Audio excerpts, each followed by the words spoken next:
সন্ধ্যাবেলা বসে বসে চার সাথে চা খাচ্ছি আর একটু আড্ডাও চলছে দুজনের। আড্ডা চলছে, আজকে হ্যাঁ ম্যাডামের ছুটি।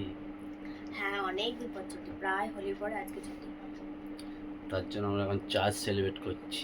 চার বিস্কুট বিস্কুট চেস একটু পরে অন্য কিছু বার করবো।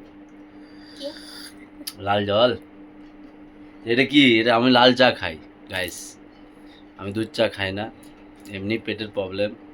আমিও লাল চাই খাই, ঘরে থাকলে, অফিসে থাকলে দুধ চা খাই। আমার ম্যাডামও লাল চাই খাই, আমার বাড়িতে সবাই লাল চাই খায়। লাল চা খাওয়া ভালো, লাল চা খেলে শরীরে ক্ষতি করে না। না, তো সন্ধ্যাবেলা হঠাৎ দেখছি ঘুম থেকে উঠেই, ঘুমোই তো নিয়ে হালকা শুয়েছিলাম, চোখটা লাগিয়েছিল, তারপরে মেঘ চমকাচ্ছে, লাইন চলে গেছে। কারেন্ট চলে গেছিলো, দিয়ে এই মাত্র কারেন্ট এলো, তারপর চা বানালাম, চা খাচ্ছি বসে বসে। আবার দেখা হচ্ছে নেক্সট কোনো ভিডিওতে, দেখি কি করি। আজকে সন্ধ্যেবেলাটাই ফাঁকা আছে, আবার নাইট ডিউটি আছে ওনার, দেখা যাক। সন্ধ্যেবেলা ফাঁকা, কিন্তু আবার প্ল্যান আছে বিকেলে দেখি বাজার দিকে।